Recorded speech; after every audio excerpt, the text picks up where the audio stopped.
전국 택배노조가 오늘부터 분류 작업 중단하는 단체 행동에 돌입했습니다. 과로사 방지를 위한 9시 출근 11시 배송 출발을 선언하고 행동에 옮긴 건데요. 지난 1월 정부와 택배사 측이 합의했던 과로사 방지 대책이 제대로 지켜지지 않는다는 겁니다. 택배노조의 김태환 수석부 위원장 연결해서 자세한 이야기 들어보겠습니다. 위원장님 안녕하세요. 예, 안녕하세요. 네, 국민들은 오늘 택배 대란이 일어나는 거 아니냐 이렇게 걱정했는데 그렇지는 않은 것 같죠?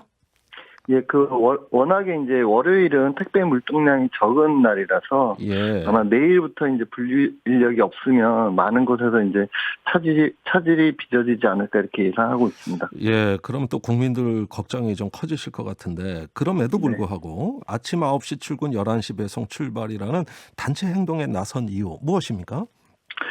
지난해 이제 택배 노동자 과로사 문제가 이제 심각했어가지고 지난 1월에 이제 택배 노동자 과로사를 막기 위한 1차 사회적 합의를 발표한 바가 있습니다. 네. 요 핵심적 내용이 이제 분류 작업은 택배기사 업무가 아니고 택배사가 책임지고 이제 개인별 분류를 수행한다는 것이었는데 예. 이걸 단박에 이제 해결하기 어려우니까 이제 5월 말까지 2차 사회적 논의를 통해서 세부안을 확정한다 이렇게 돼 있었습니다. 그렇습니다.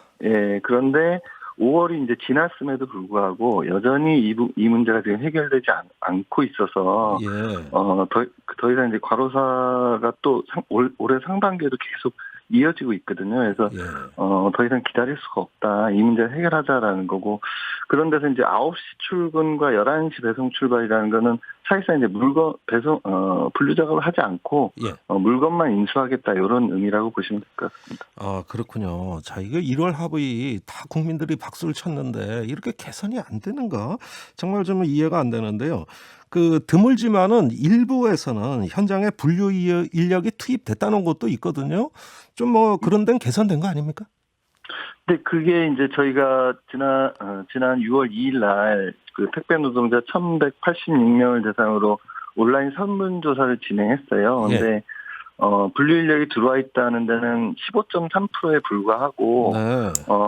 84.7%는 여전히 이제 분류 작업을 하고 있는 것으로 나타났습니다. 아, 그래요. 더욱이 이제 이 15.3%라는 숫자의 의미는 사실상 노동조합이 있는 곳, 노동조합 조합원들만 지금 일정한 혜택을 보고 있는 거고 대다수의 택배 노동자들은 분류 작업에 전혀 이제 개선되고 있지 않다 이렇게 볼 수 있을 것 같습니다. 예. 아, 그렇군요. 이게 참 안타까운 일인데 분류 작업에 이제 인력을 투입하는 문제 외에도 다른 합의 사항들도 많거든요. 개선된 여지들 별로 없습니까? 그러니까 이게 전면 시행되는 것이 이제 이번 이제 2차 사회적 합의가 마무리되면서 이제 시행되기로 한 거고 예. 가장 핵심적인 문제는 이제 분류 작업이 이제 과로사의 핵심적 문제였기 때문에 이 분류 인력 투입되는 것이 가장 중요한 문제라고 저희들은 보고 있습니다. 그런데 택배사들이 과로사 대책은 사실상 뒷전이고 택배 요금 인상에 따른 수익과 저단가 경쟁 이런 게 지금 상반기 계속 진행이 되면서 예. 택배사들이 이런 태도가 이제 사람의 안전과 생명보다는 이윤을 앞세우는 이런 태도 아니냐라고 저희들은 이제 규탄하지 않을 수 없는 이제 이런 상태에 있습니다. 예, 과당 경쟁 또 저가 택배 요금 이런 것들이 있는 한은 개선될 수 있는 여지가 그렇게 희망적이진 않은 것 같으네요. 네네. 알겠습니다. 자, 그런데 당장 내일이 2차 사회적 합의가 있는 날이에요. 내일 회의 거친 후에 단체 행동에 나서게 되는 겁니까? 내일 저희들은 이제 어쨌든 이게 이미 합의 내용들이 다 있는 것이기 때문에 네. 사실상 요런 부분들이 잘 원만하게 합의되기를 기대하고 있는데 택배사들이 지금 1년을 유예하자 이제 이런 얘기를 하고 있어가지고 예.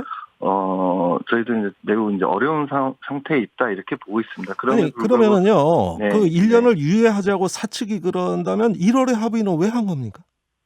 그러니까 말입니다. 그리고 거기다가 올 4월 달에 CJ 대한통운 같은 경우에는 택배 요금을 또 한 250원 인상을 했어요. 근데 예. 이 250원이 실제 시장에서는 한 150원 인상된 효과인데 예. 사실상 택배 기사들의 수수료는 평균 8원밖에 인상된 걸로 나타난 거죠. 그래서 인상한 효과의 대부분이 다 지금 택배사의 영업이익으로 예. 이렇게 잡히고 있는 거고 실제로 모든 경제지들에서 이제 CJ 대한통운이 뭐 택배 요금 인상 효과로 영업이익 확대, 뭐 주가 상승 전망 뭐 이런 얘기들이 계속 나오고 있는 거죠. 예. 자, 그런데 택배 사측이 그 요구 수준을 맞추려면은 연간 5,600억을 추가 투입해야 된다. 지금도 이윤이 별로 안 돼서 손해 보는 장사를 하는데 또 투입해야 된다. 이러면서 그 하소연을 하고 그 자기들 처지도 절박하다 그러거든요. 어떻게 보십니까? 그 방금 말씀드린 것처럼 택배 요금을 실제로 인상하면서 영업이 계속 올라가고 있는 거죠. 예. 그래서 이번 이제 과로사 문제가 사실상 이슈인 건데 예. 이 부분에 대해서 실질적 해결은 늦추고 있고 예. 자신들은 이제 이걸 빙자해가지고 어마어마한 추가 이윤을 보고 있다. 그래서 자신들이 이제 돈이 없다. 이제 이런 얘기는 사실상 우는 소리다. 저희들은 이렇게 보고 있습니다. 네, 그 과로사라는 아픔 이런 걸 겪으면서 택배 요금이 네. 인상이 된 건데 사측이 다 가져간다. 이렇게 네. 보면은 결국은 또 그 사회적 합의 기구가 깨질 가능성까지도 저희는 걱정하지 않을 수가 없어요. 어떻게 보십니까? 일단 내일이 최종 시한이기 때문에 저희들은 마지막 희망을 걸고 일단 협상을 잘하기 위한 노력을 계속 하려고 하는 것입니다. 네, 협상에 최선을 다하겠지만 만일에 잘 안 되면 그때는 어떻게 되는 거죠? 지금 이제 저희가 9시 출근, 11시 배송 출발을 하겠다고 이제 전 조합원들이 이제 마음을 이제 모으고 있는데 사실상 이거는 내일 최종 시한에 좋은 결과 나오기를 바라면서 이제 다 지켜보고 있는 거거든요. 그래서 만약에 이게 잘 안 되면 예. 저희들은 이 과로사 문제를 더 이상 지켜볼 수가 없기 때문에 예. 할 수 있는 모든 이제 적정 행동을 하기 위한 결단을 할 수밖에 없다 이렇게 지금 생각들을 하고 있습니다. 모든 방안을 강구할 수밖에 없다 이렇게 보고 있습니다. 그 말씀은 노동 상권을 적극 행사하겠다 이런 말 뜻 아니시겠어요? 네, 그런 것까지 다 포함된 얘기죠. 예, 그 택배사 노동자들끼리 이런 부분들 네. 회사를 초월해서 범 대응 어떤 그 공동 대책이 서로 논의되고 있습니까? 그러니까 이제 사실 이제 이게 법과 제도가 아직 완비가 안 돼 있어가지고 예. 택배 산업에 대해서 실제로 그런 거는 이제 법률적으로 강제하는 건 어렵고 네. 그래서 이제 사회적 합의라는 게 진행됐던 건데 예. 우리 국민들이 이번에 사회적 합의에 대해서 되게 다들 이제 지지해 주시고 응원해 주셨잖아요. 예. 근데 이것이 안 된다라고 했을 때는 우리 국민들께서도 또 이렇게 같이 응원해 주시고 택배사들에게 비판도 좀 해주시고 이러면 너무 좋을 것 같습니다. 예. 그 청취자 질문이 들어왔는데요. CJB가 택배비를 올렸다고 하는데 그게 까대기 인력 투입에 투자된 거 아닌가요? 까대기는 분류 인력 얘기하는 것 같은데요. 근데 사실상 그게 아닌 거죠. 아닌 영업이익이 자신들 영업이익 올라가는데 다 이제 된 거죠. 예. 알겠습니다. 아무쪼록 내일 합의가 잘 됐으면 좋겠습니다. 국민들 우려가 크다는 것도 말씀 전해드리고요. 여기까지 네. 말씀 듣겠습니다. 오늘 말씀 감사합니다. 예, 감사합니다. 택배노조 김태환 수석 부위원장이었습니다.